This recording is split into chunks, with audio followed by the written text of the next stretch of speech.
What's up, everyone? Welcome to my corner of the internet. I'm your host, Ryan Cramer, and this is Crossover Commerce, presented by Ping Pong Payments, the leading global payments provider helping sellers keep more of their hard-earned money.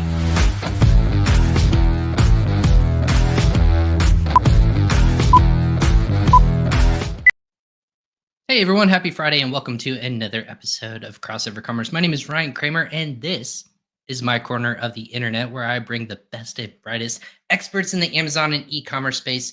Also extends out farther than the reaches of just those topics, of course, but we want to bring people who come onto this podcast to help you apply applicable information, help your business grow and be successful today, not tomorrow, not a couple of months from now, today. So with that being said, this is Crossover Commerce, episode 184. If you haven't been a part of this podcast, you know, or if you have listened to this before, you know it is presented by Ping Pong Payments. Ping Pong Payments is a cross-border payment solution. What does that mean? It means it can help you save time, money, and effort by sending international currency in localized amounts. That means you can pay your suppliers, your manufacturers, your distributors, your VAs, whatever it might be. If you're working with them internationally, you can send them localized currency. Don't pay those fees that banks charge you or any sort of other outside institution. Save on international conversion fees with Ping Pong Payments. If you're also receiving from different marketplaces, internationally, receiving from Canadian dollar, the Australian dollar, the pound, the euro, whatever that might be, it can be done all through Ping Pong Payments. Go ahead and sign up for free today by going to usa.pingpongx.com/podcast. That way you can go ahead and see every one of our episodes that we've done in the past, sign up for free, and then also watch or listen to all of our available podcasts. They're going to be on your most popular destinations as well. So as long as you search for Crossover Commerce, that is where you can listen to all of the great content that we produced over the past year and a half or so. Today is Friday, so wherever you might be listening to us, whether it be afternoon, evening, morning, sometimes on the West Coast if you're in the United States, we appreciate you tuning in just for a little bit of your time on a Friday, possibly Saturday, wherever you might be located. But the reason that it's live is because we want to bring you relevant information, and also that our audience, if you're listening to us on those Facebook, LinkedIn, YouTube, or Twitter channels, you can ask your questions directly to our guests. So if you have a question or if you want to say just hello, go ahead and do so in the comments section below. If you're listening to us, again, go ahead and write in the comments section of the show notes, and you'll also be able to talk with us, ask your questions, and we'll make sure you get in touch with our guest today. But about our guest today, I don't want to leave him hanging for too long. Our guest today comes from the company of Uncapped. His name is Asher Ismail, and we've titled today's episode, Lessons from Investing $120 million into over 100 DTC brands. That's a lot. That's a lot of company interactions. That's a lot of investing and helping companies grow. But he and his company are one of the fastest, most affordable ways to fund marketing, inventory, or hiring. And they're leading the way in those kinds of stages for SMBs and enterprise level brands with no ties to any sort of and I'll let him speak on this too, of course, but really just an innovative way to help businesses grow by investing into a vision and into a company by using data. So that being said, want to welcome to Crossover Commerce, Asher Ismail of Uncapped. Asher, thank you for joining Crossover Commerce. Hey, Ryan, great to be here. Yeah, and you're joining me from the UK, correct? We talked about this pre-show. What part of England are you in? I'm actually based in London. I'm originally from Toronto, Canada, hence the funny accent. But I originally came here for 12 months, and it's been 12 years, so this is home now. Oh my gosh, that's amazing. London, my third favorite European city that I've been to, very closely behind Paris and also Rome. So love London, have a great friends in London, just a beautiful city, just lots of happening there in the tech scene, finance scene.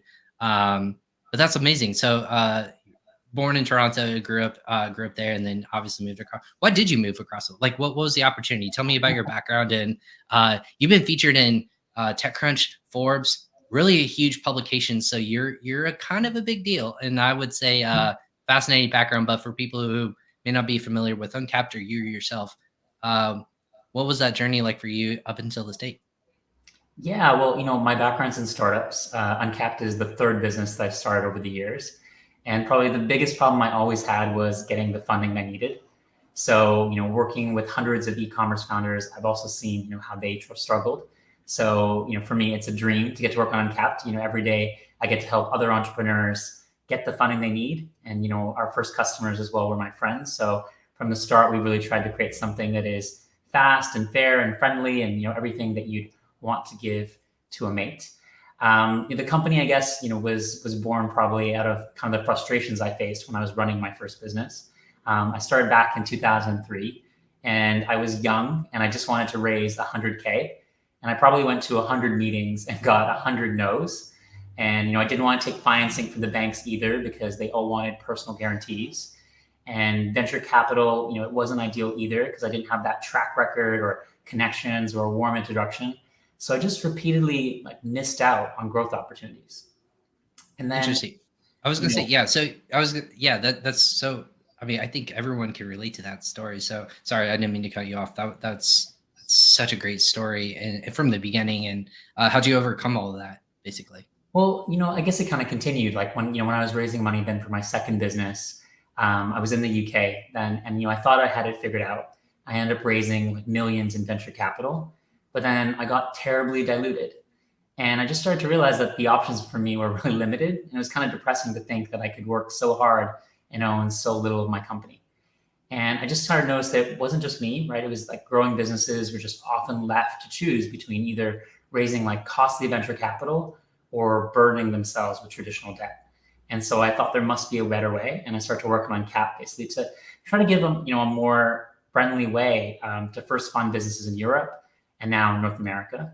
And I guess, since we've, as you mentioned, we've given 120 million plus of funding to businesses who've gone on to create tons of jobs and opportunities. So yeah, it's been really cool to be able to see those founders own more of their businesses and, save in that dilution. I was gonna say. So what you said you found 3 companies. What was that first company that you were having people try to buy into? And you said there's lots of people who would give you that, but they would basically take essentially a piece of the company, which would be profit or shares into the company if you grew upon that, right? Yeah. What were those companies? So my first company was a business called Make It Matter. That was a marketplace for social projects.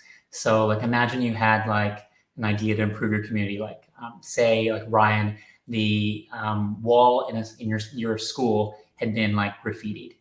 You could take a picture of that, put it up on Make It Matter, and somebody else who maybe was in your community, maybe was an alumni, would see that and say, hey, I want to actually give some funding to that. So they would make a donation. Somebody else would give some time and say, hey, I know how to paint, and I'm an artist. I'm going to make that part of it happen. And then we had partners, for example, L'Oreal was our partner in creativity. So whenever somebody funded a project in the arts, L'Oreal would match that donation. And we then say, L'Oreal makes it matter. And yeah, it was great. We got, hundreds and hundreds of projects kind of funded and going and, a variety of really cool partners. But, still that fundamental struggle of getting the capital to really take it to the next level was the challenge. Right. So you learn from that project of taking it from one step further into your next company and then onto Uncapped. So that struggle, it always sounds like raising funds. And that's what I think is the most, it seems like the easiest way for people who have those connections, right? To capital and to have that great idea. Is it a relationship business or is it more of a thought and idea business where a lot of people think if I have a good idea, I should be able to have easy access to capital? Is it a little both or one or the other? Well, we're trying to change the world, so we make it a little bit more that way. I think definitely in the world of funding, historically, it has been very much a relationship kind of game. And especially if you want to raise equity, it can be one of the most challenging experiences that a founder will undertake, because inevitably it's going to take dozens of meetings and conversations to kind of make that happen. And along the way, you'll meet some investors who are genuinely interested in your business, but you'll also meet folks who are, for example, only speaking to you because they're actually interested in investing in your competitor. Or you'll meet another investor who says, hey, I'll back you, but only if somebody else would lead this. Or another investor who, will ask you tons of questions about your future financial plans when you both kind of know that it's a bit of hogwash. But ultimately, if you're going down the route of equity, you'll meet one investor who does get you and, wants to back you. And I think that's the thing, in that world of investment, all it takes is one person to finally say yes. And so for me, at my last company, or the previous one, it was, I met actually a person who maybe at that 100th meeting took pity on me. They were actually a philanthropist.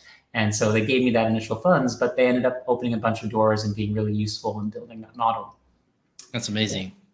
The challenging thing, of course, is that so many people don't necessarily meet that person.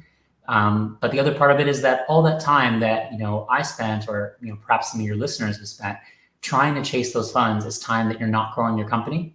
Really as an entrepreneur, you want to be solving a problem and spending your time focused on your team and your customers. And, getting that done faster means you can really get back to growing your business. And so with Uncapped, I think we've tried to create this new alternative way of funding companies where you can skip those steps and, actually get the funding that you need much quicker. Does it, in your past, in your experience, are entrepreneurs pretty insightful how much they need, or do you think a lot more businesses over ask, or do they under ask? Is there a lot of like discrepancies when you're looking through all these potential people to come in? They're like, I need $10 million, and you go, what for? And they say, I need it for marketing, and it feels like that's always the conversation that you see on like either Shark Tank or I'm assuming in board meetings of when they go into a bank or go to a company like Uncapped. Is it completely off of what they actually need, and it's your job to kind of like rein them in and say, listen, if you really want to work on this, you only need this? Yeah, I mean, obviously, there's a range of asks that you get. I think a bigger danger is folks who don't ask for enough funds. Okay. And I think what it really comes down to is like thinking about your fundraising milestones and planning for that. So, if you are a seller and you know that you are going to have a huge Q4, you want to be thinking about that and planning for, getting that next set of funding that gives you the funds you'll need to unlock that additional growth. Perhaps even some more funding because, as we all know, there's been some massive supply chain challenges that so many e-commerce companies have been facing this last period where, they want to actually stock up and, have that additional access to inventory. So if there is a challenge, they can overcome it, right? And I think knowing that's critically important. If you're earlier in the journey though, and you're more, going to an investor, I just try to think, imagine, if you were on the other side of the ask, would you give this person the money with all the information they've shared with you? And wouldn't you want to know what's going to happen to the funding? So, I think a great way to think about it is like, if you give me 10K, I'll be able to do this. If you gave me 50K, here's how the money will be used. If you gave me 25K, part of it's going to go towards, making the prototype. And I found a company that's going to do it and they're going to charge me 20K and I need another 5K for design. And now you start to have a little bit more confidence that this person is actually going to spend this money wisely and that, me as an investor will get a return. And I think having that confidence and understanding just makes you much more investable. Right. So in that regards, you're trying to change the way how people look for it. You alluded to earlier, investing came from either going through banks or going through funds or anything of that sort. And as an entrepreneur, I can't even imagine where to even have that educational model wherever that exists, and then try to figure out who should I go through? How's that going to affect me and my business on the underlying models? So like, what was the old way of doing those business, and how are you guys either evolving and changing ways, and how is it different from other companies might exist out there like that? Yeah, so I mean, the traditional models that people have had to fund companies up till today is basically debt and equity, right? So every funding agreement typically revolves around those two models. And, both of them have their challenges, right? And like I kind of alluded to some of those where, debt typically requires personal guarantees and compounding interest and, that basic, high level risk that to being taken on you, which so often entrepreneurs can access. Typically a bank will want 2 years of history before they're really going to give you access to any significant capital. And, if you're in the days right now of e-commerce, hey, you are starting out much sooner than that and wanting to monetize your business. Equally with equity, the challenge, of course, is giving away control and giving up that share of your company, because once you give it away, you can't get it back. So it effectively is the most expensive way to fund a company's growth. And our idea is to create this new alternative to that, which is centered on this belief that founders, they shouldn't have to give away ownership of their company to fund growth. So we provide, equity and interest-free investments that start from 10K up to 5 million, and we charge a flat 6% fee on the capital that we provide. So businesses only actually repay us the capital as they make revenue. There's no set repayment date. There's no compounding interest, equity, or personal guarantees. There's also no pitching. So, forget the model about having to prepare this detailed business plan or meet a bunch of investors for coffee. And so it really means that you can get back to growing your company. So basically, if I'm earning X and they need to borrow, $10,000 or something like that, you're just charging, 6%, which would be what, $600? Is that my math doing that correctly? Yeah. $600, and that's it. So they would get that all up front. How does that work in that model? Because if I'm asking 5 million and I don't make that back, you might be out 5 million if you give that all to somebody. So I'm kind of curious, how are you guys mitigating that risk as well? Yeah. So with an example, if we were to lend you 100K to spend on marketing, we take back a fixed portion of your daily revenue, which might be say 5 or 10% daily, until we get a total of 106K back. So there's no hidden fees. You're just paying that 6% flat fee.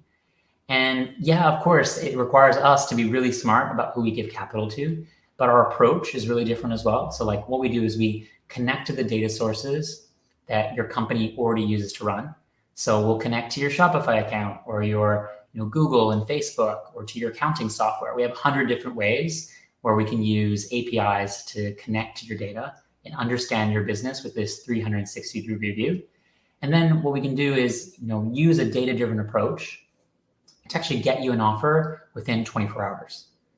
And amazingly, that also just removes a lot of the bias, because what's happening when you're going to a bank or when you're going to an equity investor, of course, there's challenges in terms of who they decide to lend capital to. They're effectively pattern matching based on you as a person. Whereas what we're trying to do is really evaluate your business and make sure that then the founders who really deserve capital have access to it in a much faster way. Gotcha.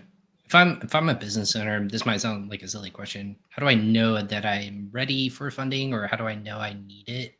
Is there a difference, or is there a time or a metric that you guys look at, or a business owner can look at when they need it? Yeah, absolutely. So, Uncapped is great for you if you are doing at least 10K of monthly sales. Okay. You've been around for, at least 6 months, and you have, some good unit economics developing. And the reason for that is that, we think at this stage of the business, when you've gotten to a place where you're generating that 10K per month, you've probably gotten away from the mode where this is, a side hustle. You're starting to think, hey, I've gotten this to a place where actually this could be a real business. I could scale this. I could start to do this full time and be able to, afford that. And, you're ready probably to take it. If you have that good unit economics that you found, you're ready to take it to that next level. And effectively what we want to do is, give you the funding to unlock that growth option so you can actually see how it can play out.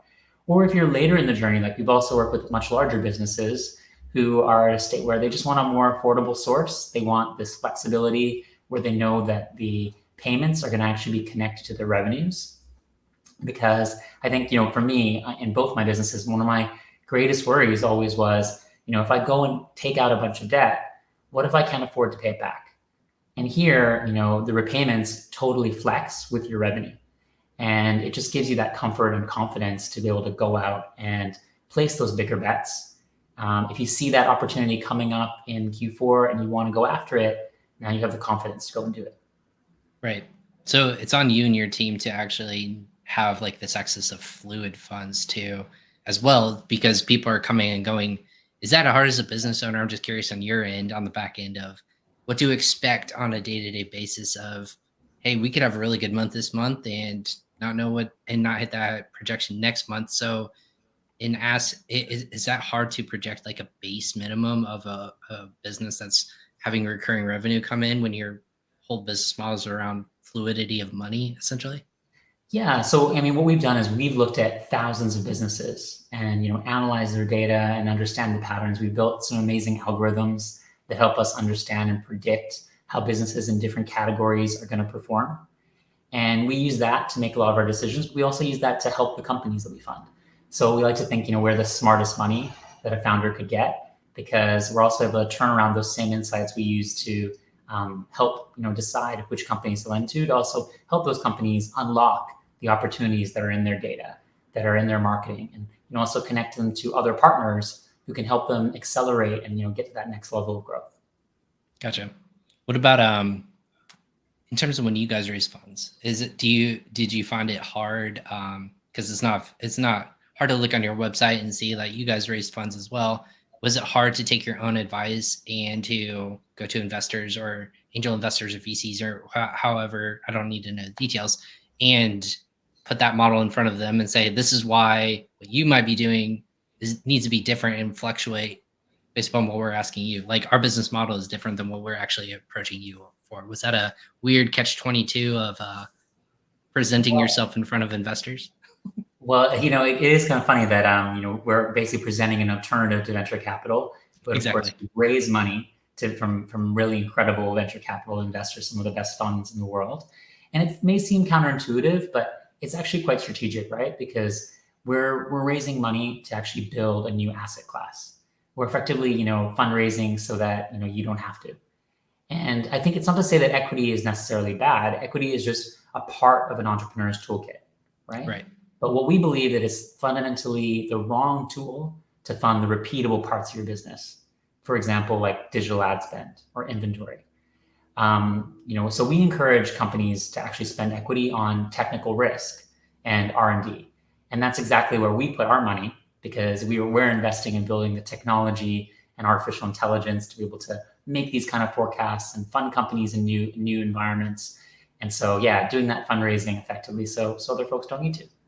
Right. I was going to say there has to be a part of the business where you would prefer to have people take money and apply it to, right? That repeatable portion, whether it's in inventory of goods, something where they can even tap back into you and have that business model where it repeats over and over again.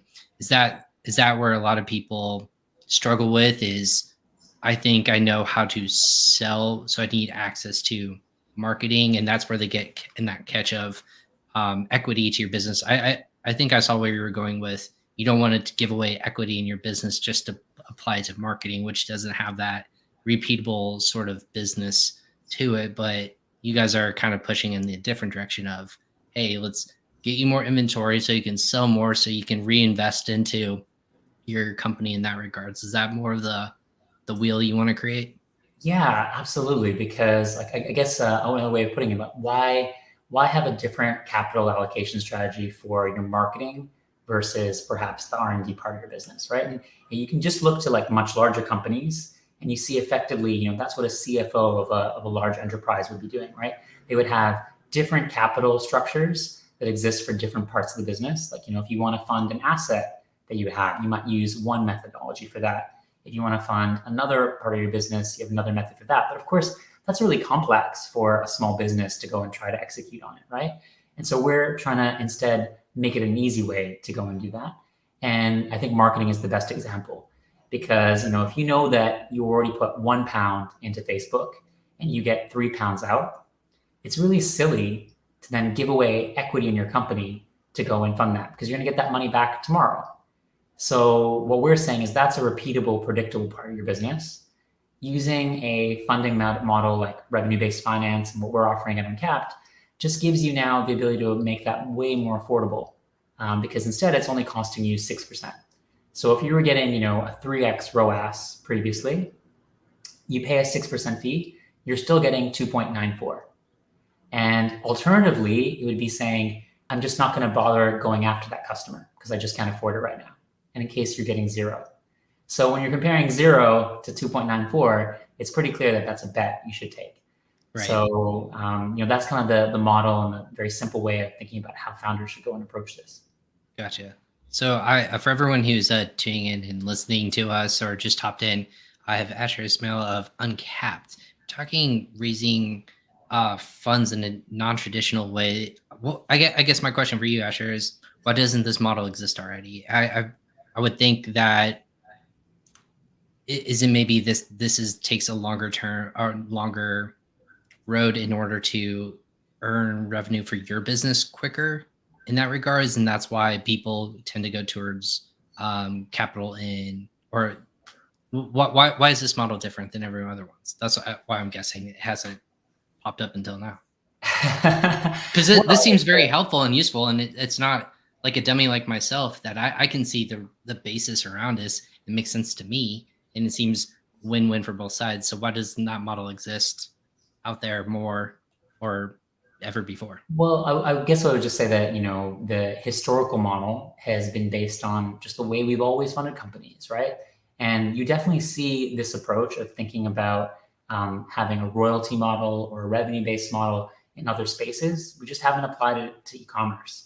And I think why now is fundamentally because the data available to make decisions like this just wasn't available before.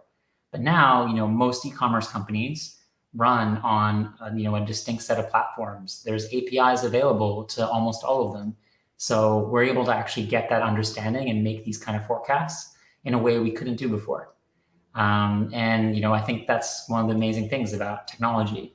If you're in the right place at the right time, you can really capitalize on it. And for us, we've grown exponentially. So our company's been around for 2 years, but now we are deploying hundreds of millions of dollars. We're in 22 countries, including the US, UK, Germany, Poland, Spain. And we actually fund more businesses in a day than a typical VC will fund in a year. So it's, I think, really clear to us that entrepreneurs are seeing this as the new way to fund their companies, and it's just really taking off. I was gonna say, so what instead of you just servicing UK-based businesses, obviously you guys made this an international play too. So what are the complexities of international commerces at scale that you would have to look at differently? Because data sets are going to mean different things from country to country, right? Of market shares are going to be different. There's going to be different pieces of pie that are greater. Obviously, if you can look at Amazon's model, where the top marketplaces are. You go United States in terms of searchable, economies. You go US, UK, Germany, then you go Japan, and those are the top 4 traditionally. So when you look at different countries like that, what are the things at play that maybe you have to tweak in that regard? Yeah, what's funny? I would say our challenge compared to the challenge of our customers of going international is we have a much easier job. Because, with our customers, they have physical supply chains where they need to think about managing that and understand all the partners and the 3PL and, understand really different sets of customer requirements and local tastes. In our case, we're a bit lucky because, entrepreneurs across markets in e-commerce think international typically from day one. So the vast majority of our customers are thinking about how they can already work internationally across businesses. And most of the tools that they use are also similar across markets. It's incredible to be able to see how tools like Shopify, for example, have expanded around the world. Of course, in other markets, you're going to see in Europe, maybe you'll have PrestaShop being more common.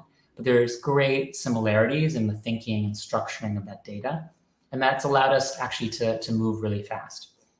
Probably the biggest differences that we need to deal with is more about understanding, how do we talk to customers in different markets? How do we make sure that we, do all the legals that are required in a really simple, beautiful way?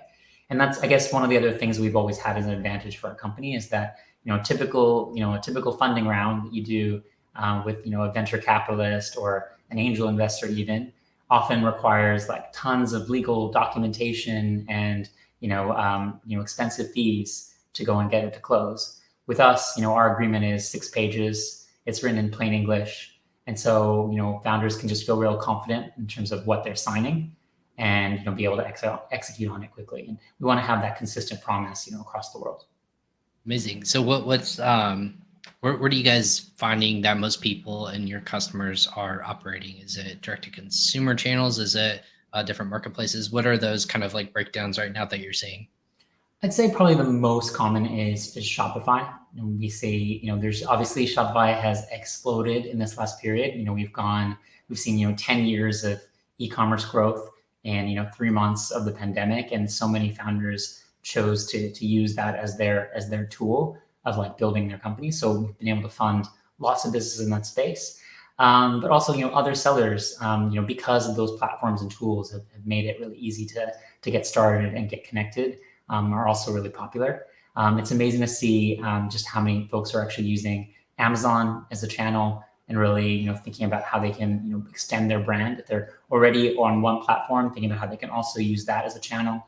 And we really encourage founders to really think multi-channel or omni-channel, from the start, and really build like a diverse business. So yeah, it's been great to support founders in lots of different ways. What was the most surprising or unique way that someone approached you and your team that needed capital or wanted access to it, and it made you like double check and make sure you read that correctly, whether it would be a good or a bad thing, or like, you sure something like you had to show your co-founder and say, did you see this come through? Like make you laugh, or just have make you stop in your tracks and have to look at it again? Well, one of our first customers was a sustainable fashion brand called Headwind. And they basically had this problem that so many entrepreneurs in fashion have, where they just have to juggle their cash between like inventory and marketing. So like, they'd have to basically wait for the current season to sell so they could invest the returns in the next one, right? So it's sort of like a step ladder kind of growth. And Alex and Anna are the founders of this company, and they're like incredibly savvy. They both come from finance backgrounds. So they, had looked at like every option to try and fund their business, but we managed to convince them to, sign up with us. They took a $50K advance in 2019, and they used the money for inventory. And, incredibly, in Q1 of 2020, we got the reports back from how they were doing, and we saw their revenue had jumped 11,000% compared to the previous year. And I remember going to my co-founder and just thinking, oh my God, there's something wrong with the system. It's like broken. We've like over-collected the amounts that we're supposed to get repaid. And we're freaking out. And we realized, no, actually, this business, now that they have the access to the capital that they need, they've actually been able to grow at this level. And, I think it's just super inspiring to see what actually is possible when you take the right entrepreneur with the right business and just give them the capital they need to grow.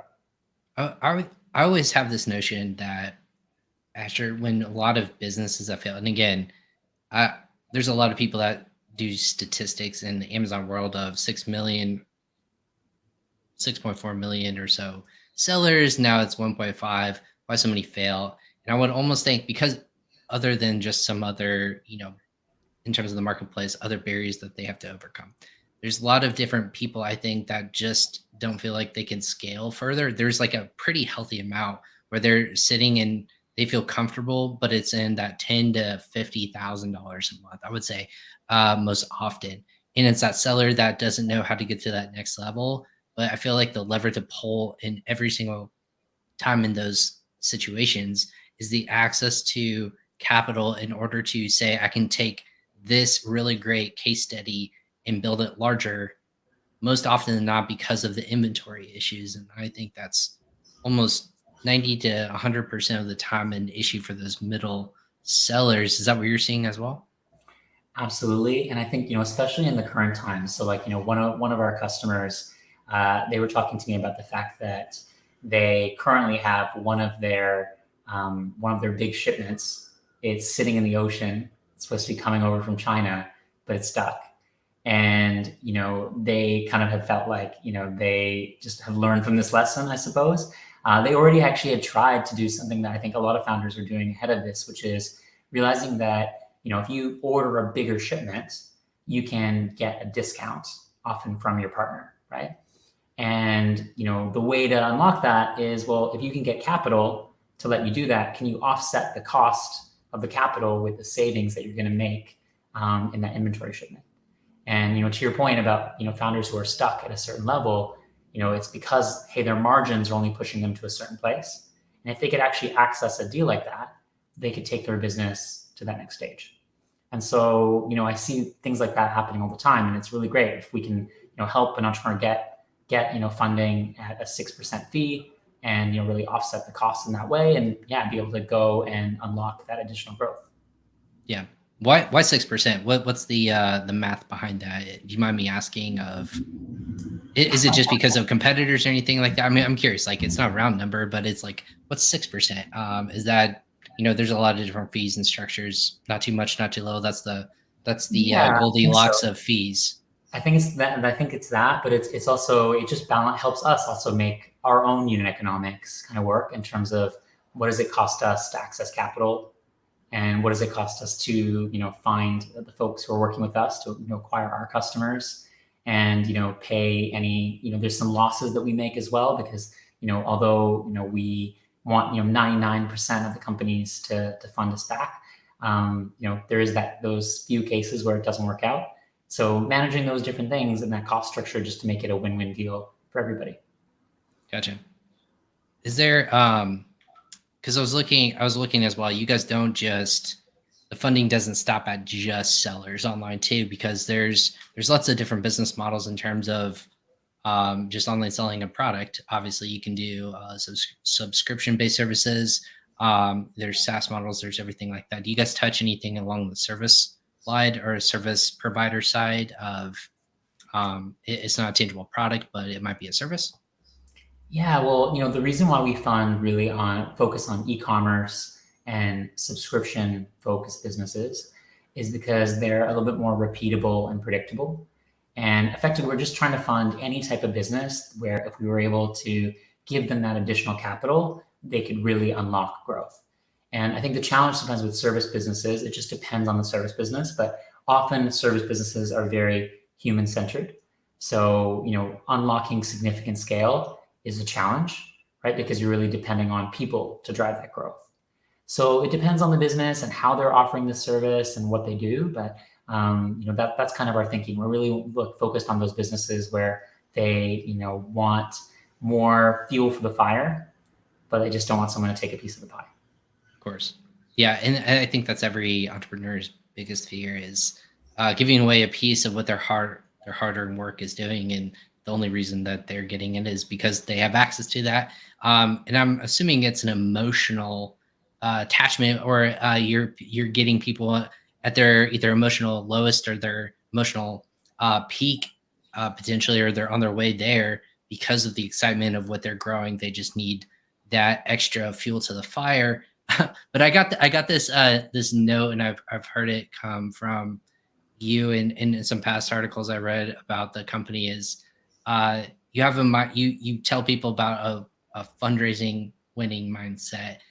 And I heard I forget, it was you or I read it on something else that you said it's like dating. What is that, the kind of that type of thought process that you have? Yeah.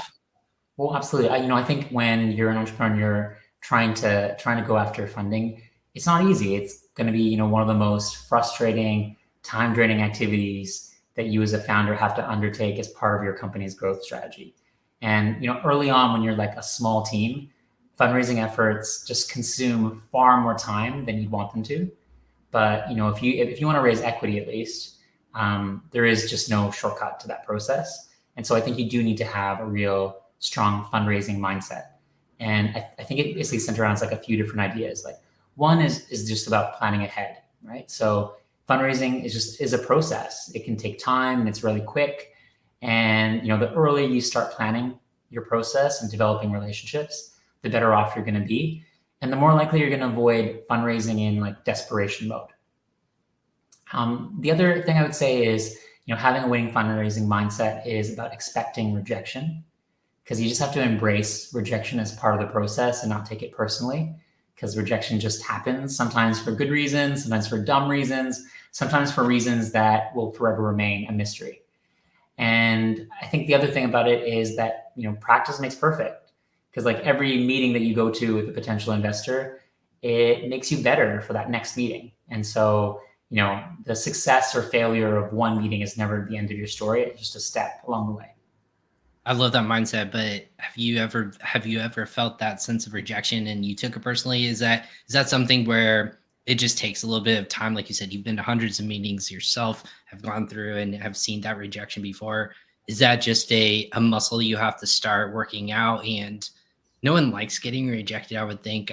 If you do, then I personally don't know what's wrong with you, but I never like being told no, because you always want to have that sense of either you're right mentality, or you also want to be on the right path. But obviously the natural expectations are there's always going to be those economies of scale, right? 50 years. something like that of psychology, but is that hard to overcome and achieve in your mind? Well, I think what you got to do is use those no's as fuel and basically learn from every no. So, by analyzing what was said at those meetings, you can quickly learn to improve on your mistakes. And actually, that's the most crucial step in finding the right investor more quickly. Just like you analyze your company's metrics, it's really a good idea to keep track of all the questions that you were asked. It's a really good way of ascertaining is your pitch still ambiguous? And then when you're asked a question, you have to follow up on those information requests. And if you get asked the same questions often, there's a chance that maybe you should be incorporating that into your presentation earlier, or adding them to an appendix. And a final thing with that would be, you gotta recognize that maybe in those first investors that you speak to are the folks that you want to practice with. And maybe don't put your best eggs forward necessarily first. So if you identify the top 10, maybe you want to save those companies for last, or save those angels for last, and put that list aside. And then when your pitch is actually really strong, you can then feel confident to be able to go to those and really nail it. And when it feels organic, you'll know it, and gives you that confidence to be able to actually go after the funds that you need. Right. Is there what is the thing that you as an entrepreneur keeps you up at night, that either you have heartburn at the end of the day, or when you wake up, or you wake up in a sweat, in a good or a bad way? What's those things that give you anxiety in that regards, in this sort of business? Well, for me, I think, and actually in all my businesses, I just think being an entrepreneur is also a lot of responsibility, right? Because you have lots of folks who are depending on their livelihood for you. And that can be really stressful at times. And, currently, we have 70 people who are on our team at the moment. And it's scaled incredibly quickly. But I think also, I got some good advice about that in the past, which was just to, remember as an entrepreneur to feel more comfortable with failure, because by being comfortable with it, it allows you to take those bigger risks that ultimately will help you succeed. And, on that question about the team, it's realizing that you've hired really smart, intelligent, capable people. And, if something did not work out, all those people are going to have, probably no problem being able to find other opportunities and continue in their lives in a very happy way. So, I think it's just knowing that gives you some comfort to be able to go out and take the big risks and make stuff happen, not have to have too many sleepless nights. And I think that's probably the advice I would have given to myself as well, back in the day, is to not be so afraid of failing, and to just go for it. Gotcha. And Asher, I have Asher Ismail again of Uncapped with us. We're talking investing and the unique and different ways of funding businesses as they grow, especially in e-commerce. Asher, what, I know that you're this is a new company for you, 2 years old. You said the fantastic things you guys are already doing is incredible. From what I'm hearing, what's that end game for you and your team? I guess, is there a market that you want to not take over, but really empower people in? Have you not achieved that yet, or what's kind of the goal that you all are shooting for? Yeah, I mean, our overall vision is a world where every founder has access to the capital and knowledge they need to grow big. And I guess it just reflects my own experiences of being an entrepreneur and getting stuck at a certain stage. And until I had been able to find the right mentors and the right advice and the right insights, that smart money, I was kind of stuck in one way. But also, I really felt like if I was able to access capital on those fairer terms, I would have actually been able to build a much bigger business, because I wouldn't have missed out on those growth opportunities.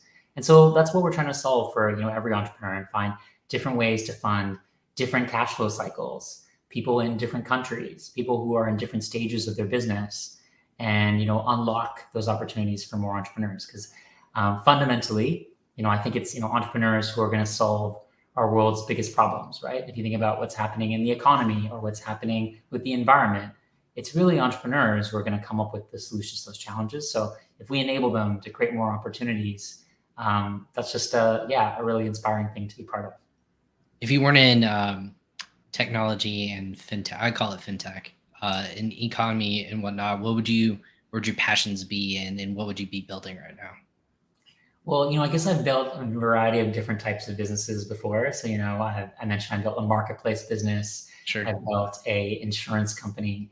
I had, an e-commerce store, and I just kind of have seen how all these different business models kind of play out. And I think, if I wasn't in building a business like this one today, I think more I probably would be thinking about how I could be working and actually just helping other founders and advising them to kind of come up with, learning maybe from the mistakes that I've made, maybe giving some advice about fundraising and other things. And I feel like that would be really rewarding. Gotcha. Well, just kind of wrapping up here in the final minutes that we have on this episode. I'm curious, 2021 for a lot of entrepreneurs, I think didn't go as planned in various different ways, right? A lot of people are still encountering lots of different barriers to overcome. It's just a little bit harder, a little more costly, a lot more headaches in terms of being an entrepreneur in the e-commerce world. What advice do you feel like you yourself give people more often now than you did in the past? Well, I think this time has, as you said, has been a challenging time for some, but it's also been a time full of opportunity, right? We've been on this incredible growth journey of the world of e-commerce, and I don't think it's going to go away. And it's unfortunate that some folks, have struggled this year with supply chain challenges and other challenges, but I think the hope is to learn from that moment and being able to then, capitalize it and make really solid, strong Q1 of, securing the capital you need, securing the inventory you need, taking that moment to refine your business and your approach, and make bigger things happen in 2022. Amazing. What are the plans for you and the team in 2022? Are we going to see you out and about, see lots more events, or is there a lot more marketing? Or is it just nose down, pencils up, and we're just gonna keep accepting people? Or when's the next time we're gonna see and hear from the Uncapped team or yourself? Well, I think when making plans, we definitely always think big, but when we make progress, we think small. So I think our approach in this next period is definitely just trying to serve more entrepreneurs. So we're trying to get to more markets. We're already in 22 countries, but we'd love to be deeper in them and really be able to understand the next level of folks there. Spending time in each of those countries. We're a fully remote company, so I have the luxury of being able to travel around the world and get to meet entrepreneurs in lots of different places. And I think that's going to be, I'm excited about that because I think we've all been so limited in terms of where we could go in 2021. And so opening up the doors for that in 2022 is, going to be an amazing change. That's amazing. And I know news kind of just broke yesterday on it. I'm curious your thoughts too. Amazon announced that it wasn't going to accept Visa. I want to say it was Visa payments for either sellers or as entrepreneurs because of the fees that they're negotiating. I'm not sure what your take is on that, and I don't want to put any words in your mouth, but do you have any sort of initial thoughts, ideas around that, or takeaways on in the payment world? Obviously, there's a fee associated with any time someone uses some sort of payment, obviously with Visa, using that with Amazon, but Amazon is stonewalling and say we will not accept this anymore. What are your initial takeaways and thoughts on that? Well, imagine that must be really impacting your world, of course, given kind of some of the work that you guys do of managing payments. For us, we see our customers, they use a variety of different payment platforms, and it's always a pain when, that's that critical thing, that last step in the journey. And when there's an additional cost that then can, get in the way of what the economics of your business, it's super frustrating. So I just feel for entrepreneurs who are, thinking about that and being stuck in that situation. And I would say, what's the best thing you can do? You can try to find other areas of cost, or can you accelerate your growth, right? And sometimes, yes, there's definitely a savings opportunity. You can get somewhere else to keep your margins going. But on the flip side, maybe there's an opportunity to get some economies of scale in another way. And so it's just thinking, continuously what I think every entrepreneur is trying to do is how can they tweak all the levers in their business to overcome that, and try to still give customers the payment platforms that they want. The key debate, of course, is do you just try to get your customers on a different payment platform, what percentage of customers do you lose in the process if you do? And I think that's the math and calculation. And it's a tricky one, right? What would you say about that out of curiosity? No, that's a good question. It's going to affect it's affecting a lot of sellers. And I know Visa is one of the more widely accepted payment providers. I'm doing a little more research too, and to dive in, it's been done in the past by Amazon for reasons of negotiating costs, of course. You can't not have it. And I know Visa knows that, and Amazon knows that as well. So it's just very much a tactic of who's going to budge first, which in the past, it only takes 24, 48 hours before the other side budges. So again, a platform as powerful as Amazon, again, has the ability to negotiate at scale. And when it comes to financial terms, that's kind of what they're working with right now. So again, it's a tactic that not a lot of us have the ability to kind of put into play and has power like that. So I'm curious to watch it and see how it unfolds, and can't imagine the partnership deals that are trying to be unfolded right now and negotiated on that quick scale, if you will. So it's very fascinating for sure. A lot of people are watching it, but Asher, you and your team doing so much great stuff, obviously in the 2 years. I call them I wouldn't say this probably was in the works before the pandemic, but for all the great things that you're doing for e-commerce and direct to consumer entrepreneurs, what are the best ways to either get in touch with you or your team over there? Yeah, absolutely. So you can always reach us at weareuncap.com is our site. But I actually had a little special offer for the folks who are listening.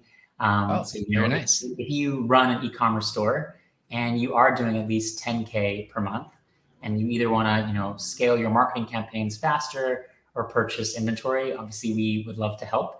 And in October, we ran this super successful campaign and funded hundreds of store owners. And we gave them basically up to 50K absolutely free. So there was no fee attached. Normally we charge 6%, but in October we did it for exactly 0. So on our website, you won't find mention of it anymore. It's gone. But we thought for listeners of Crossover Commerce, we would maybe make it happen again. So all you have to do is reach out to me at asher@weareuncap.com with the subject line secret 50K and a bit about you to see if you qualify. And we'd be really excited to hear about your store and make it happen.